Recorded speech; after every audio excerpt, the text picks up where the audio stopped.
빨리 교독하도록 합니다. 내가 행하는 것을 내가 알지 못하노니 곧 내가 원하는 것은 행치 않고 도리어 미워하는 것을 행함이라. 만일 내가 원하지 아니하는 그것을 행하면 내가 이로써 율법이 선한 것을 시인하노니 이제는 그것을 행하는 자가 내가 아니요 내 속에 거하는 죄니라. 내 속 곧 내 욕심에 선한 것이 거하지 아니한 줄을 아노니 원함은 내게 있으나 선을 행하는 것은 없노라. 내가 원하는 바 선은 행치 않고 도리어 원치 않는 악을 행하는도다. 만일 내가 원하지 않는 그것을 하면 이를 행하는 자는 내가 아니요 내 속에 거하는 죄니라.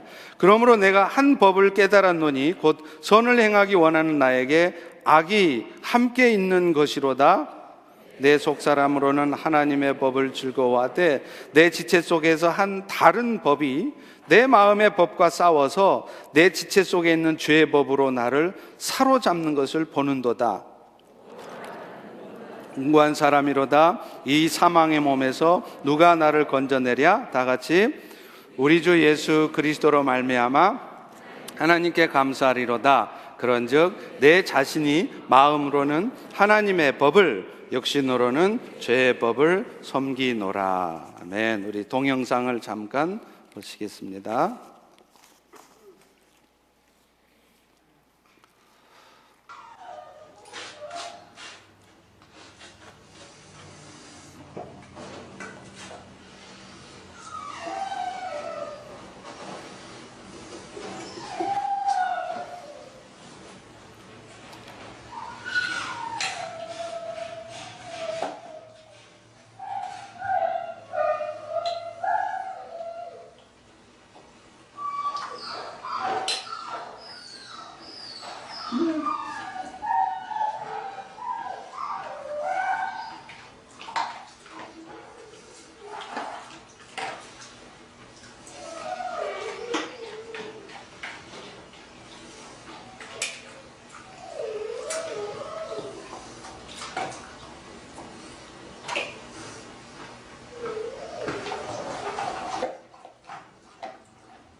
네, 여러분이 지금 보신 동영상은 학대를 오랫동안 받았던 유기견이 동물보호소에 있는 어느 박사님의 끈질긴 사랑과 기다림으로 결국 회복하게 된 얘기입니다.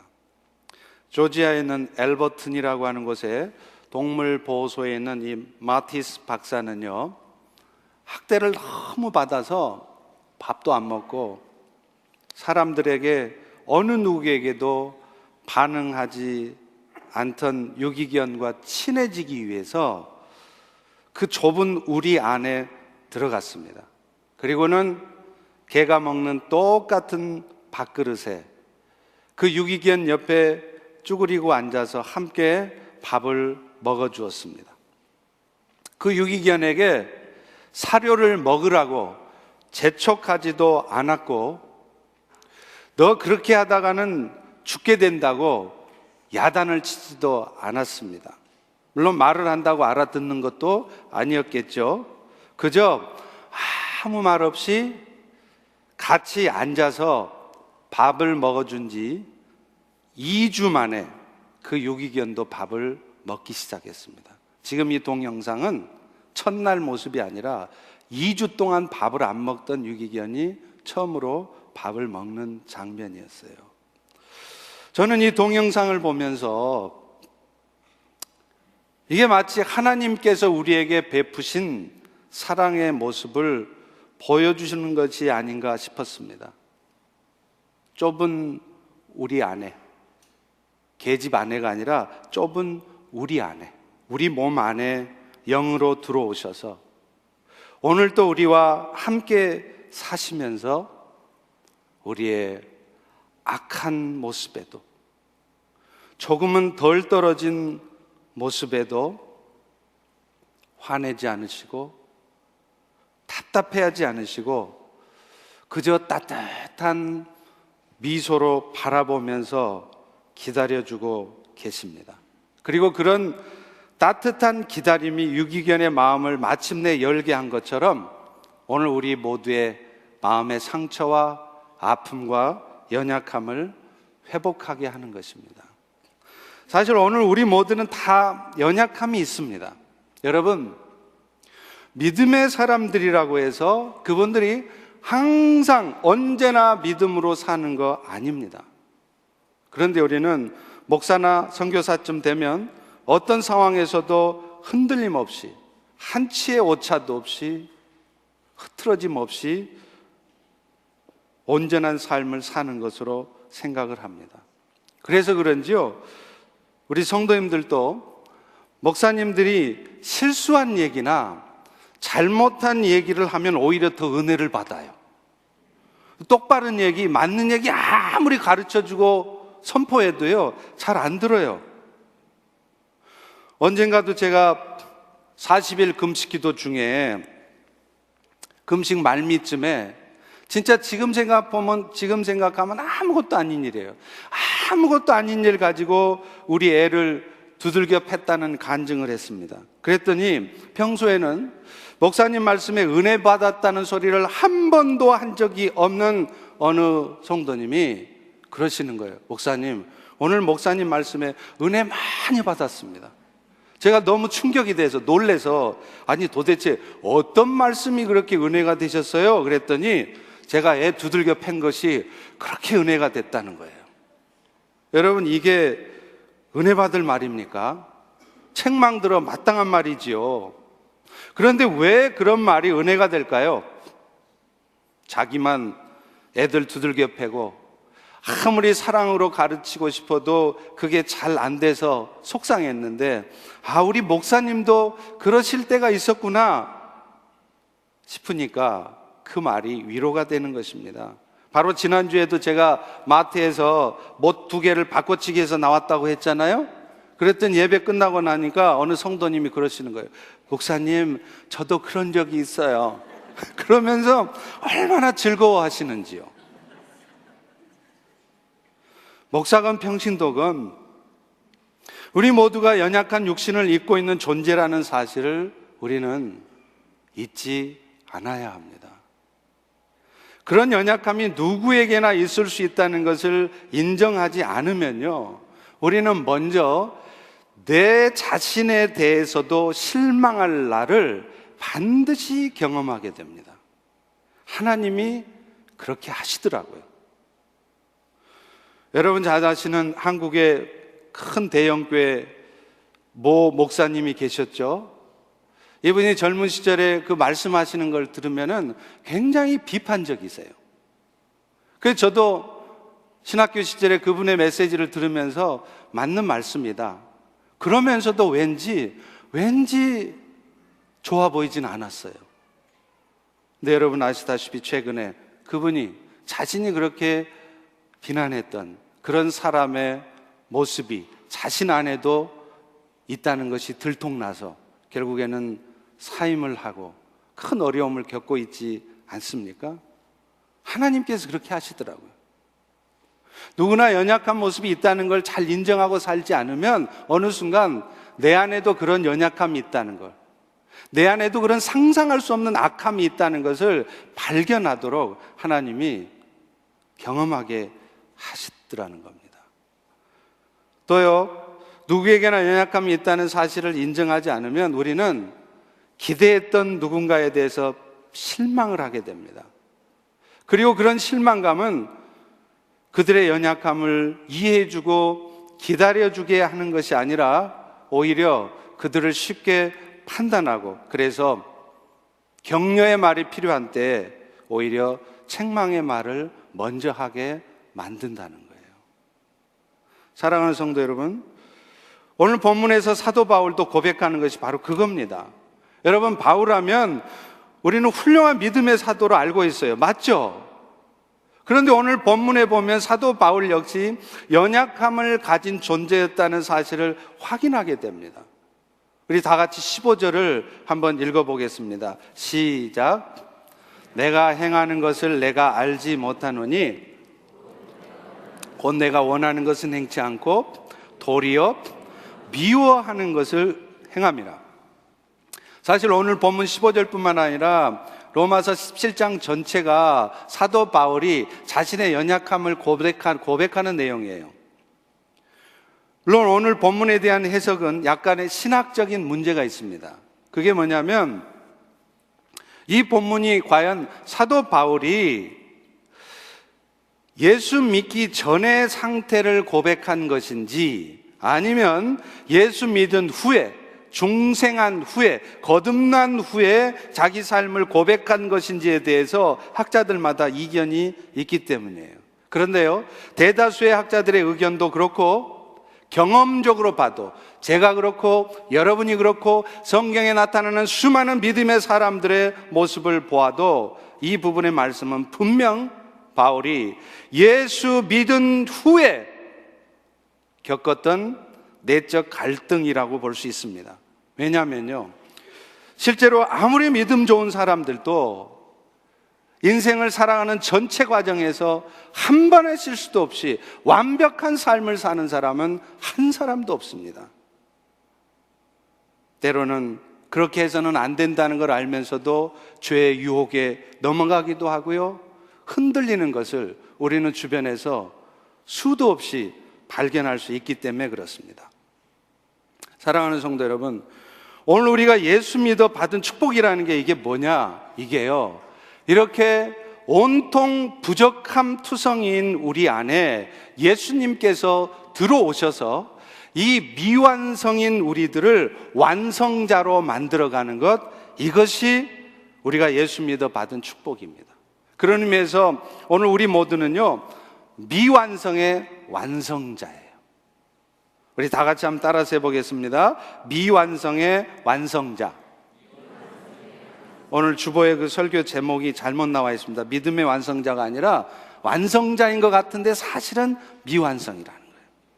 하나님께서 이 미완성의 우리를 완성자로 만들어 가시기 위해서 하시는 첫 번째 일이 뭐냐? 우리 안에요, 거룩한 마음을 심어 놓으시는 거예요. 사실 예수님께서 우리 가운데 임하시게 되면 나타나는 현상이요, 우리 안에 선을 행하는 마음이 생긴다는 거예요. 오랫동안 마약에 심취하고 오랫동안 알코올에 중독되고 심지어는 수십 명을 죽였던 연쇄살인범에게도 예수가 들어가면 어떤 변화가 생기느냐? 그 악한 마음에 선을 행하고 싶은 마음이, 착하게 살아보고 싶은 마음이 생긴다는 거예요. 지난주에 우리의 에스겔 36장 26절 27절에서 살폈지 않습니까? 하나님은 우리 안에 새 영을 부어주시나니, 그리스도의 영이신 그 본질에서는 예수와 똑같으신 그리스도의 영, 성령을 보내주셔서 그 성령으로 하여금 우리 마음에 굳은 마음을 제한대요. 딱딱한 마음, 까칠한 마음, 이런 마음들을 다 제하게 하시고 우리의 마음속에 나도 모르는 부드러운 마음, 온유한 성품, 그런 삶의 모습이 나타나도록 한다는 거예요. 하나님의 말씀을 지키고자 하는 거룩한 마음을 주신다는 겁니다. 오늘 본문 15절도 분명히 말하잖아요. 내 마음속에 원하는 것이 있는데 그것은 선을 행하고자 하는 것이라. 18절 중반에도 똑같은 말을 해요. 원함은 내게 있으나. 19절에도 보십시오. 내가 원하는 바 선을 행치 않고. 그리고 22절에는요, 이렇게 선언합니다. 내 속사람으로는 하나님의 법을 즐거워하되. 여러분, 이것이 놀라운 은혜입니다. 주 예수 그리스도의 놀라운 은혜가 바로 이것입니다. 하나님의 말씀은 들어도 뭔 말인지도 모르겠고 듣기도 싫고 늘 부담스럽기만 했던 사람이 예수님의 영이 임해서 예수가 믿어지면 왠지 모르게 그 말씀이 듣고 싶어져요.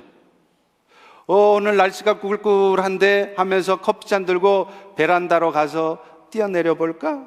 이 생각하는 게 아니라 하나님의 말씀을 듣고 싶다는 마음이 생긴다는 것입니다. 여러분, 시편 1편에도 복 있는 자들에 대한 말씀이 나오잖아요. 뭐예요? 복 있는 사람은 악인의 꾀를 쫓지 아니하며 오직 여호와의 율법을 즐거워하며. 여러분, 시편 1편에서 말하는 이 복 있는 사람은 사실은요, 예수 믿어서 예수 잘 믿었더니 자식들이 다 좋은 대학 가고 잘 되고, 예수 잘 믿었더니 비즈니스가 잘 되고, 이런 사람을 말하는 것이 아닙니다.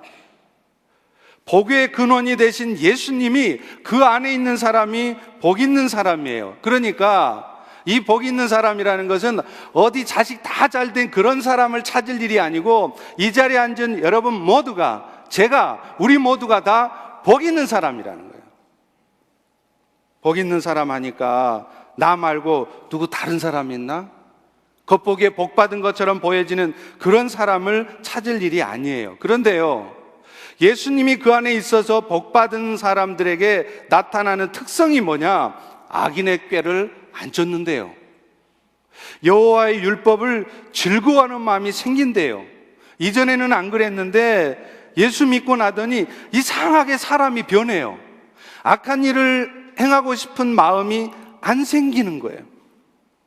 예수 믿기 전에는 도박하던 사람이, 마약하던 사람이, 알코올에 술에 찌들려 살던 사람들이, 심지어는 사람 죽였던 사람들이, 저거는 아니야. 이제 내가 더 이상 저 악한 일에 내 손을, 내 발을 담궈서는 안 돼. 그런 마음을 갖는다는 거예요. 또요, 이제는 책을 봐도 하나님의 말씀을 읽고 듣고 싶어져요. 제가 그렇더라고요. 제가 예수 믿기 전에는요, 저희 어머니가 교회 가자고, 하나님의 말씀 좀 들어보라고 아무리 얘기해도 어머니나 잘 믿으시오, 듣는 척도 안 했습니다. 그런데 죽음의 문턱 앞에 서서 예수를 받아들이고 나니까 가만히 있을 수가 없는 거예요. 순복음교회, 여의도 순복음교회, 그 당시만 해도 철야 예배가 저녁 8시에 시작하면 그 다음날 새벽 4시, 5시까지 했습니다. 그때만 해도 벌써 철야 예배를 그렇게 하는 교회가 거의 없었어요. 근데 순복음교회만 가면 그렇게 해요. 그래서 금요일 날만 되면 저녁 8시부터 그 다음날 새벽 4시, 5시까지 밤을 꼴딱 새면서 4번, 5번씩 예배를 드리는데도 그 예배가 지루하지 않아요. 하나님의 말씀을 계속 듣고 싶어져요. 이게 왜 그렇습니까?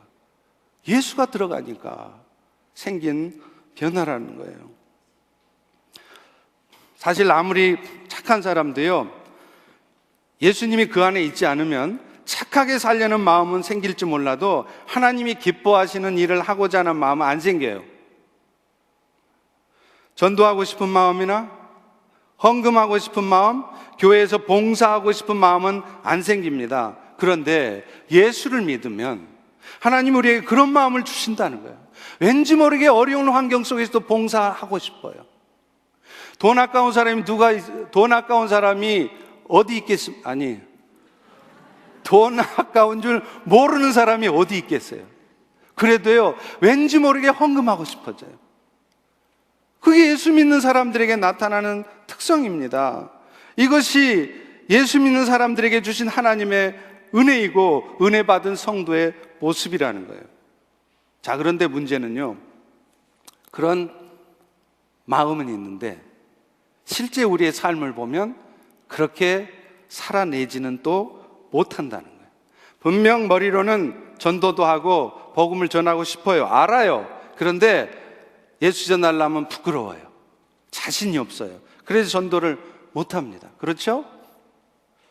정말로 하나님이 기뻐하시는 일들이 이루어지려면 내가 열심히 헌금도 해야지 하고 헌금하고 싶은데 막상 살림 걱정이 돼요. 자식 등록금 걱정이 먼저 돼요.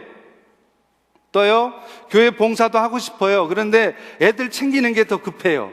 먹고 사는 일이 더 급하게 생각돼서 잘 못하게 됩니다. 심지어는 오늘 사도 바울이 본문에서 고백하고 있듯이 그렇게 하면 안 된다는 것을 뻔히 알면서도 세상과 타협하고 죄의 유혹에 끌려 들어가서 나쁜 짓을 하는 우리 자신을 발견한다는 거예요.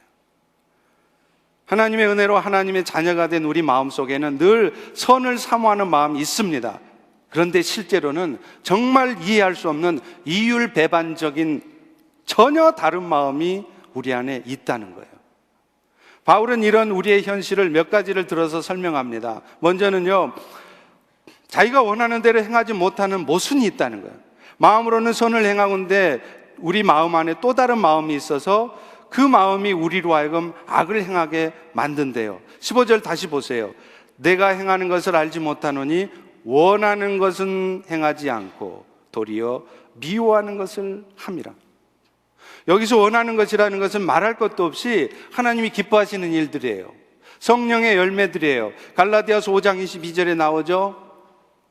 사랑하는 것, 어찌하든지 화평하려고 하는 것, 오래 참아주는 것, 항상 힘들어도 자비를 베푸는 것, 항상 부드러운 온유한 모습을 보이려고 애쓰는 것, 겸손하게 낮아지는 것, 이거 하고 싶은데 실제로는 안 그렇다는 거예요. 내 모습에는 저런 것 좀 없었으면 좋겠는데 하는 미워하는 짓을 하고 있단 말이에요. 로마서 1장 29절에 말하지 않습니까? 불의, 추악, 탐욕, 악의, 분쟁하는 마음, 시기하는 마음, 음란한 마음, 이걸 어쩔 수 없이 한다는 거예요. 18절 19절에도 보면 내 속 곧 내 욕심에 선한 것이 거하지 않은 줄을 아노니 원함은 나한테 있지만 선을 행하는 것은 없다. 내가 원하는 선은 않고 도리어 원치 않은 악을 행하는도다. 여러분, 이게 얼마나 모순입니까? 한 마음 안에 이 두 마음이 있다는 게 얼마나 우스꽝스러운 상황이에요. 우리는 성경 안에서도 그 예를 쉽게 찾을 수 있잖아요. 이스라엘 왕으로 수많은 백성들의 존경을 받았던 다윗 왕이 여러분 어떤 짓을 저지르나요? 자기의 충성스러운 신하의 아내를 범해요. 그것도 그 신하는 지금 자기를 위해서, 왕을 위해서 전쟁터에 나가서 생명을 바치고 싸우겠는데 말입니다. 여러분, 이게 상상이나 되세요? 아니, 다윗 왕과 같은 그런 훌륭한 왕이 어떻게 그런 악한 일을 할 수 있을까 상상이 되십니까? 그런데 그 짓을 한단 말이에요. 그 짓을 할 때 다윗인들 그것이 하나님 앞에 범죄라는 사실을 몰랐을까요? 아니, 어떻게 하다 보니까 그렇게 됐네? 아니에요. 그게 악한 짓이라는 것을, 자기의 그 행동 때문에 자기의 충성스러운 신하 우리아가 얼마나 마음의 상처를 받고 그 사실을 알면 평생을 마음의 아픔 가운데 살 것을 뻔히 알면서 그 짓을 하는 거예요. 여러분, 이것이 연약한 인간의 모습입니다. 어쩌면 여러분도 행할 수 있는 연약한 모습이라는 겁니다. 예수님이 임하시면 우리 안에는 하나님의 말씀대로 살고자 하는 거룩한 마음이 생겨요. 그런데 육신의 마음도 여전히 상존합니다. 그래서 이 두 마음들이 우리 마음속에 서로 갈등을 일으켜 컨플릭이 생기는 거예요. 갈라디아서 5장 17절 이렇게 말하죠. 육체의 소욕은, 육체의 욕심은 성령을 거스리고 성령의 또 욕심은, 원함은 육체를 거스리나니 이 둘이 서로 대적해서 너희의 원하는 것을 하지 못하게 하려 합니다. 우리 안에는 안타깝게도 육신적인 욕망이 여전히 있고 또한 그리스도의 은혜로 주어진 성령의 은혜도 여전히 있어요. 그런데 이 둘 사이에 서로 갈등하다가 어떤 때는 원하는 순종을 못하게 되는 때가 있다는 거예요. 심지어는 사도 바울은 자신의 이런 모습을 14절에 이렇게 고백합니다. 내가 육신에 속하여 죄 아래 팔렸도다. 예수님께서 핏값을 지불하고 우리를 죄 동된 상태에서 사내셨는데 나도 모르게 다시 죄한테 끌려가는 거예요. 죄한테 팔리는 거예요. 바울의 고백입니다. 다윗의 고백입니다. 이것은 마치요 거지와 왕자 이야기 같아요. 어느 날 거지가 신분이 바뀌어서 왕자가 됐어요. 근데 아침이 되자 이 거지는 습관을 따라서 개울가로 갑니다. 왜요? 세수하려고. 왕자가 되면 어련히 종들이 세수물 다 떠올 텐데도 말이죠. 또 세수를 마치자마자 이 거지는 습관을 쫓아 깡통을 들고 길거리로 나가요. 가만히 있어도 종들이 아침 식사 준비해서 가져올 텐데 말이죠. 왜 그렇습니까? 이 거지는 자기가 지금 왕자인데도 왕자라는 사실을 까마득히 잊고 있는 거예요. 그래서 자기가 늘 해오던 옛 습관을 따라서 거지같이 살고 있는 것입니다. 오늘날 우리 그리스도인들도 얼마나 이런 경우가 많은지 몰라요. 내가 하나님의 은혜로 하나님의 자녀, 이 세상의 왕이신 하나님의 자녀가 되었음을 놓치고 거지같이 살아요. 사도 바울도 결국 그런 자신의 모습 때문에 안타까운 마음을 갖고 24절과 같은 절규를 합니다. 오호라, 오호라, 나는 곤고한 사람이다. 이 사망의 몸에서 누가 나를 건져내랴. 바울도 괴로운 거예요. 악을 행하는 자신을 보면서 내가 왜 이러지? 이러면 안 되는데 괴로운 거예요. 그런데 여러분, 사실은 이런 탄식과 고백을 하는 것 자체가 또 하나의 은혜인 것을 믿으시기 바랍니다. 왜냐하면 우리 마음에 이런 연약함에 대한 깨달음이 있다는 말이에요. 예수 믿지 않는 사람들은요, 한 가지 원리에만 지배당하기 때문에 이런 고민 잘 안 해요. 죄와 사망의 법, 육신의 법에만 지배를 당하면 이런 갈등 안 합니다. 수십 명씩 여자를 건드리고 다녀도 전혀 죄책감 없어요. 수십 명을 연쇄살인해도 그 마음에 양심의 가책이라는 게 없어요. 이게 사망의 법에, 죄의 법에 완전히 매몰되어 있기 때문에 그렇습니다. 그런데요, 예수 믿는 사람은 달라요. 죄를 지을지언정 마음에 갈등이 있습니다. 컨플릭이 있어요. 여러분, 예수 믿는 사람과 예수 안 믿는 사람의 차이가 뭘까요? 예수 안 믿는 사람은 맨날 죄 짓고 예수 믿는 사람들은 절대 죄 안 짓고 옵니까? 아니에요. 예수 안 믿는 사람이나 예수 믿는 사람이나 정도의 차이는 물론 있지만 둘 다 죄 짓습니다. 그런데 차이가 있어요. 예수 안 믿는 사람들은 죄를 지어도 마음에 컨플릭이 없어요. 갈등이 없어요. 죄책감이 없어요. 그런데 예수 믿는 사람들은 죄는 지을지언정 마음에 갈등이 있습니다. 탄식이 있어요. 오호라, 내가 이렇게 말하면 안 되는데, 내가 이렇게 행동하면 안 되는데 탄식을 하는 거예요. 여러분, 이게 예수 믿는 자에게 주신 하나님의 은혜인 것입니다. 여러분, 혹시 여러분 주변에 이런 말을 하는 불신자를 만난 적 있으세요? 불신자인데 이렇게 말을 해요. 요즘 몇 주 예배를 못 드렸더니 되게 찜찜하네? 이런 불신자 보셨어요?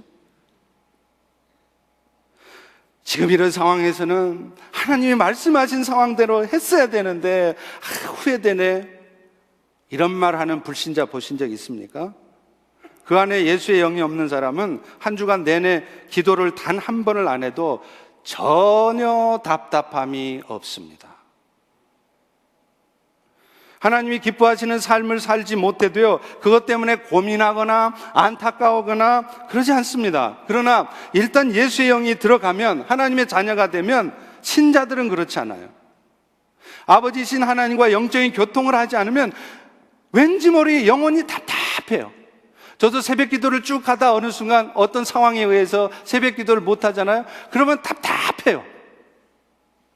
말씀도 하신 대로 순종해 살지 않으면 왠지 모를 거리낌이 우리 안에 있습니다. 믿음이 크든지 작든지 간에 그 마음 안에 두 개의 법이 존재하기 때문이죠. 하나는 죄의 법, 또 하나는 성령법이에요.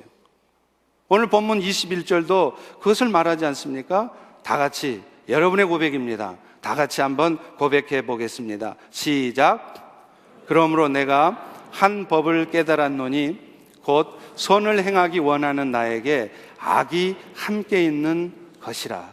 그리스도로 말미암아 심겨진 성령법이 날마다 우리의 속사람에게 말합니다. 너 예수님을 따라서 살아라. 그런데 실제 우리 모습은 육신의 소욕, 성령의 소욕이 갈등하다 결국 죄의 법을 따르기도 한다는 거예요. 22절, 23절이 말하지 않습니까? 내 속사람은 하나님의 법을 즐거워하는데 내 지체 안에, 똑같은 몸 안에 다른 법이 있어 내 지체 속에 있는 죄의 법으로 나를 사로잡아가는 것을 보는도다. 이럴 때 우리는 결국 24절의 고백, 오호라, 오 마이 굿니스, 나는 곤고한 사람이다 하고 탄식을 하는 거예요. 그런데 사실은 우리가 오늘 또 신앙생활하면서 오호라 나는 곤고한 사람이다라는 탄식을 하는 것 자체가 은혜입니다. 왜요? 자신의 연약함을 깨닫고 탄식하는 것 자체가 중생하지 못한 사람들에게는 있을 수 없는 일이기 때문에 그래요. 그런 탄식이 있는 자체가 하나님께서 우리 안에 거룩해 하시는 일을 시작하셨다는 증거예요. 하나님은 오늘 또 여러분이 거룩해지기를 소망하십니다. 아멘, 아멘, 아멘. 그런데 그 일을 어떻게 하시느냐? 여러분 마음속에 탄식을 하게 하세요. 여러분의 현실의 삶의 모습에 대해서 안타까운 마음, 후회하는 마음, 그런 마음을 갖게 하신다는 거예요.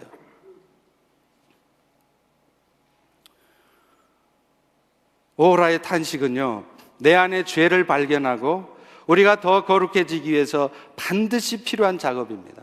어떤 의미에서는 그렇기 때문에 오호라 나는 공고한 사람이로다 라는 탄식을 자주 하지 않고 있는 사람이 문제일 수 있습니다.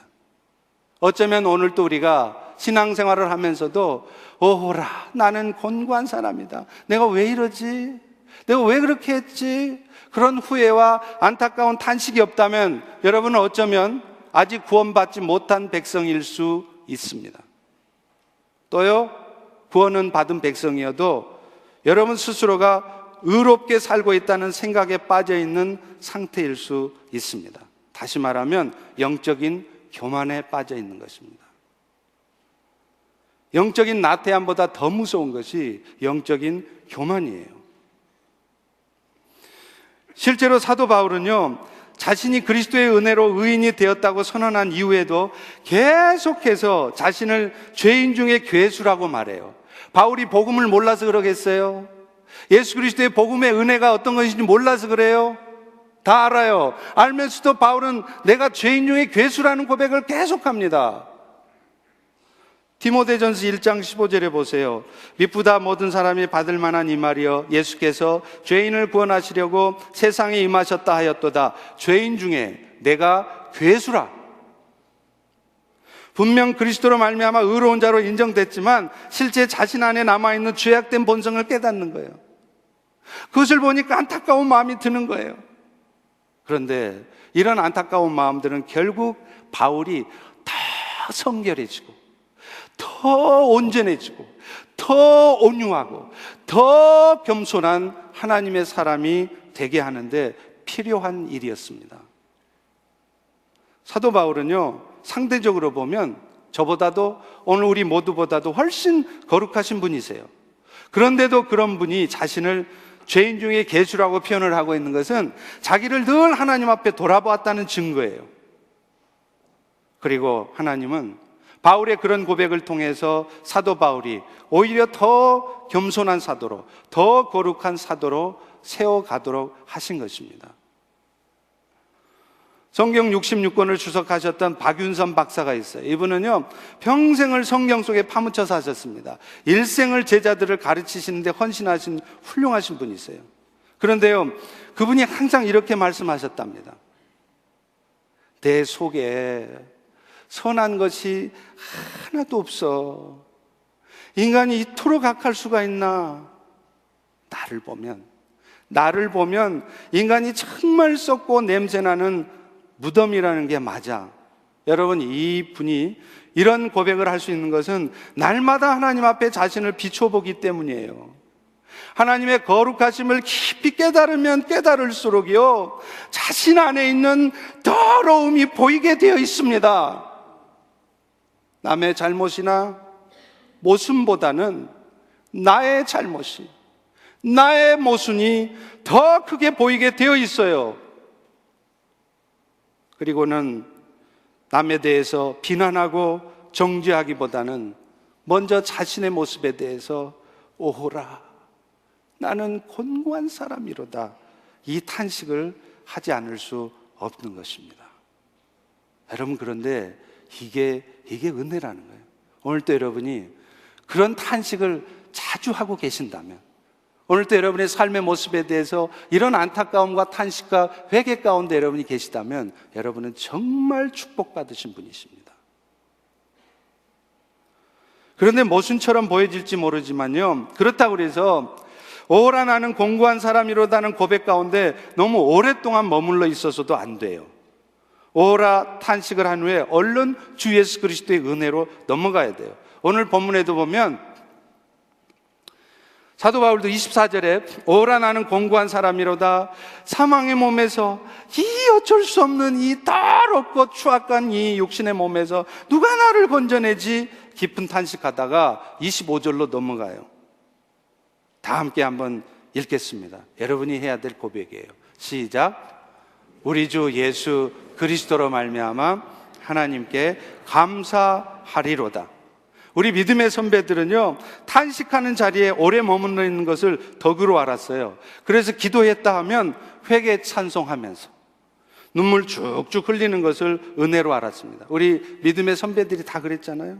여러분, 물론 우리 신앙생활에 회개의 눈물이 필수적이에요. 솔직히 말하면 오늘날 현대교회는 회개의 눈물이 너무 없어요.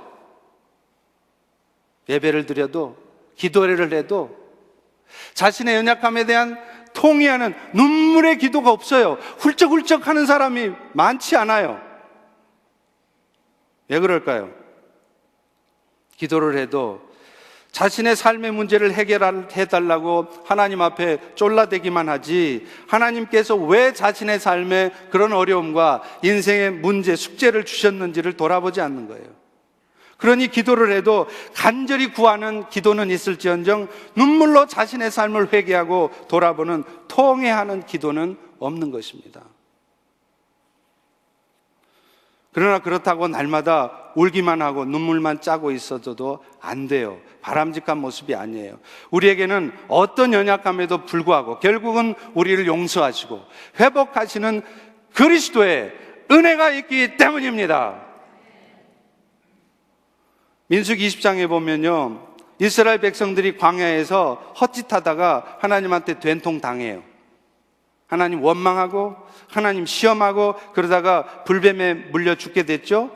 그때 모세가, 예수님을 예표하는 모세가 하나님 앞에 간절히 중보기도합니다. 그때 하나님이 그 모세의 중보기도를 듣고 이스라엘 백성들을 살려주시는데 어떻게 하느냐, 노수로 뱀을 만들어서 장대에 매달아 놓고 그 노뱀을 올려다 보는 자마다 낫게 해주셨어요.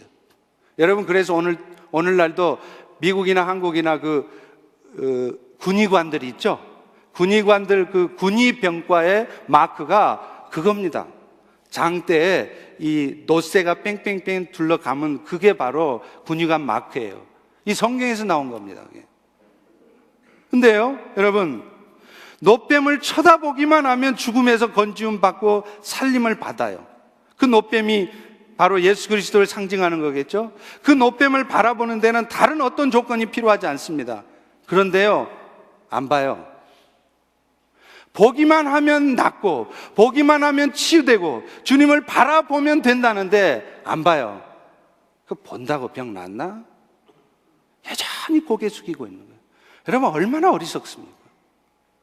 여러분 스스로의 힘으로 절대 여러분은 죄를 이겨내지 못합니다. 여러분 스스로의 힘으로는 절대, 아무리 선행을 많이 해도, 아무리 여러분이 헌금 많이 해도 그것 때문에 여러분의 죄가 씻겨지지 않습니다. 예수의 은혜가 아니면 우리는 전부 꽝이에요. 절대로 우리의 죄를 이겨낼 수 없습니다. 우리의 삶의 고통에서 벗어날 수 없습니다. 그런데 그 예수를 보기만 하면, 예수를 바라보기만 하면, 그 예수를 의지만 하면 하나님은 다른 여건 다 탓하지 않으시고 눈물로 오라 나는 공고한 사람이로다, 이 사망에서 누가 나를 건져내랴, 오직 주님뿐이십니다. 주님, 이런 나의 악함을, 나의 연약함을 도와주세요. 바라보면 우리 주님은, 우리 하나님은 두말하지 않으십니다. 여러분을 회복시키시고 여러분의 죄를 용서받게 하시고 여러분의 인생의 문제가 회복되게 하신다는 거예요. 그러므로 우리는 탄식의 자리에 너무 오래 머물러 있으면 안 돼요. 즉각 주님을 바라보셔야 됩니다. 그리고 우리의 연약함을 용서하시고 우리를 새롭게 하시는 주님께 감사하는 마음으로 일어서야 됩니다. 물론 오호라의 탄식이 없는 감사하리로다의 은혜는 가짜일 가능성이 많아요. 맨날 주님의 은혜에 감사한다고는 하지만 정말로 내가 얼마나 악한 존재인지, 내 안에도 얼마나 못된 성품이 있는지, 나의 연약함을 확인하고 그것 때문에 하나님 앞에 눈물로 통회하며 기도해보지 않은 사람이 주님 감사해요, 머리로 하는 복음, 예수님이 십자가에 못 박히셔서 그 예수님 때문에 내 용서되게 하신 거 감사해요, 아무리 여러분이 감사를 해도 그 감사 가짜일 가능성이 많습니다. 내 삶에 대한, 나의 악함과 나의 추악함에 대한 진정한 회개가 없었기 때문이에요. 그렇지만 오라 나는 공고한 사람이로다라는 탄식만 하고 있으면 그것 또한 문제라는 거예요. 복음의 은혜를 한쪽만 아는 어리석은 일입니다. 이제는 오라의 탄식에서 감사하리로다의 은혜로 넘어가야 돼요. 여러분, 한 번 해병은 영원한 해병이라고 그러잖아요. 근데 사실은 이 말이 해병이 하는 얘기가 아니라 우리가 해야 돼요. 우리 따라서 한번 하겠습니다. 한 번 의인은 영원한 의인이다. 우리가 조금 부족해서 죄를 범하고 그래서 오라 나는 공고한 사람이로다라는 탄식을 할 수밖에 없을지라도, 그렇다고 해서 오늘 여러분들이 다시 죄인의 신분으로 떨어지는 것은 아닙니다. 우리는 어떤 연약한 모습으로 살아갈지라도 우리 안에 사시는 예수님이 분명 계시다면 우리는 분명 의인이요 하나님의 자녀예요. 우리 하나님은 우리를 처음 부르셨을 때 우리를 향해 갖고 계셨던 동일한 사랑과 긍휼의 마음을 오늘도 여전히 갖고 계시기 때문입니다. 우리 주님은 우리의 지난날의 아픔과 어두웠던 삶을 기억하지 않으세요. 내가 얼마나 마약을 많이 했는지, 지난날 내가 얼마나 알코올에 찌들어 살았는지, 내가 지난날 얼마나 성중독에 빠져 살았는지, 우리 주님은 그거 기억하지 않으십니다. 따지지 않으십니다. 중요한 것은 지금 당장, right now, 지금 당장 그 어둠에서 빠져나오는 거예요. 그 어둠에서 빠져나오는 것은 뭐냐? 먼저 내 삶에 대한 탄식이 있어야 돼요. 오라 나는 곤고한 사람이로다. 내가 악한 자였군요. 내 안에도 이런 더러운 추악한 마음이 있었군요. 그런 마음에 대한 안타깝고 탄식하는 마음이 있어야 돼요. 그리고 이제 다시 내가 주님을 바라봅니다 하고 주님을 바라보면 그 즉시 여러분의 모든 지난날의 삶은 주님 앞에 다 잊혀지고 회복의 자리로 들어가게 되는 것입니다. 여러분, 빌립보서 3장 12절 14절에 이렇게 말해요. 내가 이미 얻었다 함도 아니요 온전히 이루었다 함도 아니라 형제들아, 나는 아직 내가 잡은 줄로 여기지 않고 오직 한 일, 뒤에 있는 것은 잊어버리고 앞에 있는 것을 잡으려고 표대를 향하여 달려가노라. 주 예수 그리스도의 은혜는요, 마이너스 편의 은혜만 있는 게 아니에요. 이 마이너스 편의 은혜라는 게 뭐냐? 죄 지었다가 예수 그리스도의 십자가의 은혜로 죄 용서함 받아.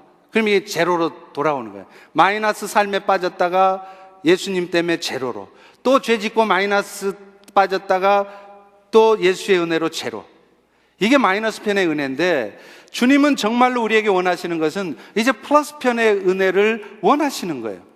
맨날 죄 짓고 예수 때문에 회복되고, 죄 짓고 회복되고가 아니라 이제는 그런 우리의 연약함은 주님 앞에 맡기고 오늘도 주님이 나를 통해서 이루시기를 원하는 그 하나님의 은혜의 자리로, 하나님의 역사의 자리로 내가 동참하는 것입니다. 그런데 그때 지난날의 나의 부족함이나 연약함, 그것을 탓하지 마세요. 내가 얼마나 마약을 했던 놈인데, 내가 지난날 얼마나 더럽고 추악한 삶을 살았는데, 그런 말 하지 마시라는 거예요. 그런 죄책감에 휩싸여 사시지 말라는 거예요. 주님은 여러분이 지난날 어떤 악한 삶에 살았을지라도 오늘 여러분의 삶에 대한 깊은 탄식 가운데 주 예수 그리스도를 바라보고 그 은혜를 사모하면 그 주님을 바라보면 7번씩 70번이라도 여러분의 삶을 용서하시고 여러분의 삶을 회복시키실 것입니다. 지난날 마약과 도박했던 잘못된 삶에 파묻혀 있는 것이 아니라 오히려 내 안에 주님이 들어오셔서 나에게 주신 마음을 따라 선한 일을 행하고자 하는 그 마음을 따라서 그 일들을 함께 해 나가시는 것입니다. 사랑하는 성도 여러분, 주님은 오늘도 여러분에게 그런 우리가 되기를 원하세요. 지난날의 연약함을 뒤로하고 오늘 또 주 예수 그리스도의 은혜를 사모하며 주님 앞에 당당하게 은혜를 사모하면서 오직 주님 아니면 나는 아무것도 아닙니다. 나는 아무것도 할 수 없습니다. 죄를 이길 수도 없고 선을 행할 수도 없습니다. 주님 도와주시옵소서. 그렇게 바라볼 때 주님이 여러분의 삶을 통해 놀라운 일들을 이루실 것입니다.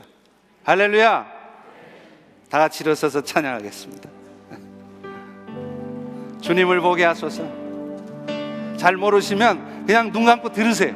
괜히 따라하지 마세요. 옆 사람 불편하게 그냥 들으세요. 그리고 이 찬양의 마음을 실으세요.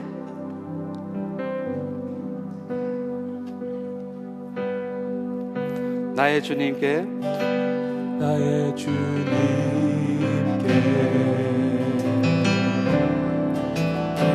찬양 드리며 그 크신 사랑 주님께 감사해. 어둠 속에 찾아오셔서 어둠 속에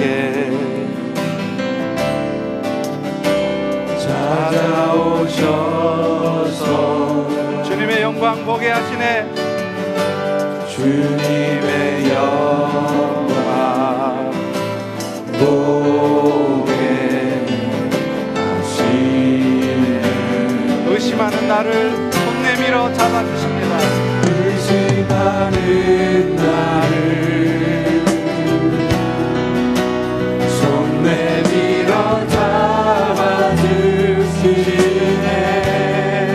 두려움 만 내려놓고 주님 바라봅니다.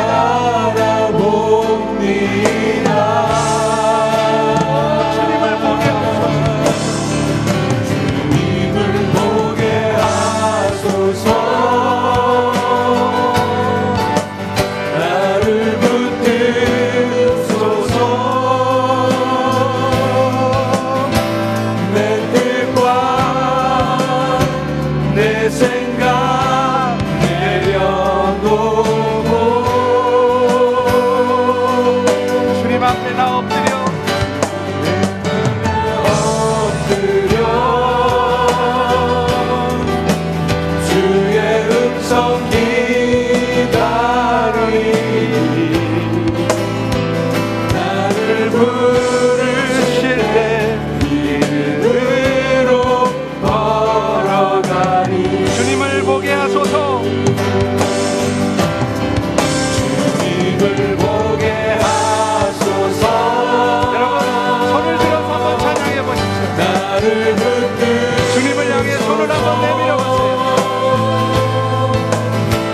내 뜻과 내 생각 내려놓고 주님 앞에 나 엎드려 주의 음성 기다립니다. 주의 음성 기다리니 나를 부르실 때 믿음으로 걸어가리. 이 시간에 우리 같이 기도하겠습니다. 그렇습니다. 주님은 어둠 속에 있는 의심하는 우리를 찾아오셔서 주님의 영광을 보게 하시려고 우리에게 손을 내밀어 주고 계십니다.